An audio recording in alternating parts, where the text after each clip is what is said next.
Padrões voluntários de sustentabilidade e como isso impacta a implementação da Agenda 2030. O que é essa Agenda 2030?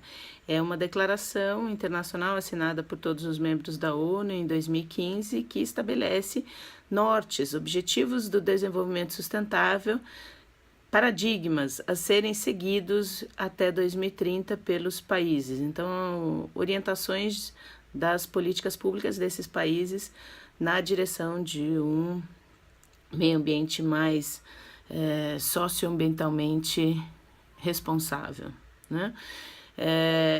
Com relação a isso, eu identifico que os padrões de sustentabilidade, os padrões voluntários de sustentabilidade têm um grande papel a ser desempenhado juridicamente, porque afinal o contexto jurídico internacional não nos permite mais nos fiarmos apenas nos tratados internacionais, então esperar que os países concordem, né, que o Trump concorde com a Merkel, né, e com Mr. Xi sobre o que fazer e fazer um grande tratado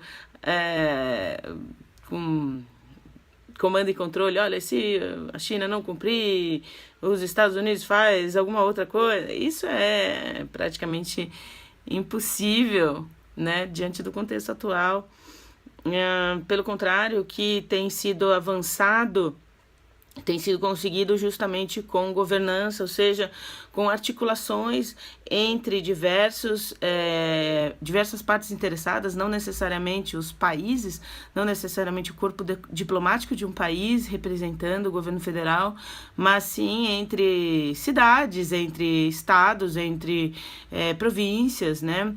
Um exemplo claro a respeito dessa paradiplomacia é, por exemplo, a saída do Trump do Acordo de Paris, né, sobre mudanças climáticas, e na mesma tarde a municipalidade de Nova York acendeu o Empire State inteiro de verde, dizendo: olha, Trump, pode sair, mas a gente vai cumprir todas as metas, a gente continua no Acordo de Paris. Poxa, como assim, né? O país sai, mas a cidade continua com seus padrões. Mesmo porque algumas coisas, como alguns pesquisadores começam a identificar, são bastante pragmáticas, né? Principalmente com relação aos padrões de sustentabilidade, por exemplo, aquelas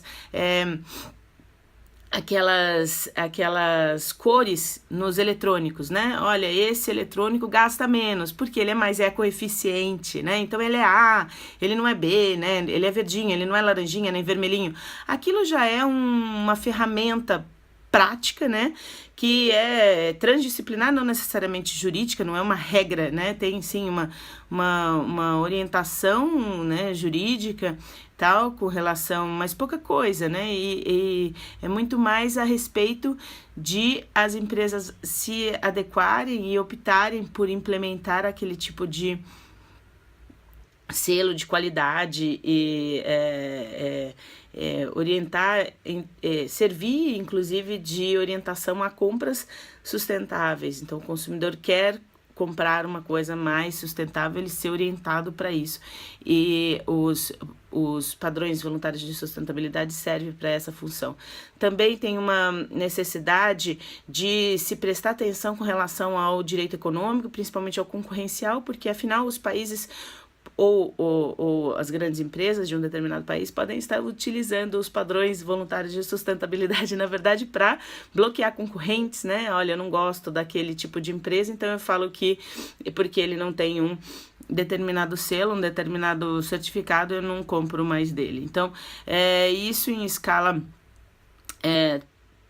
transnacional pode favorecer uma concorrência mais leal, ou seja, afastar concorrentes que estão fazendo dumping social, dumping ambiental, mas, por outro lado, maquiar barreiras não tarifárias ao comércio, né? E muito difícil de ser lidado isso, porque afinal não é governamental, é muito dissimulado e intra-estado. Então a OMC não teria como entrar com alguma limitação, muito mais difícil entrar com algum tipo de limitação com essas medidas dentro dos estados, né? Não internacionais propriamente dita.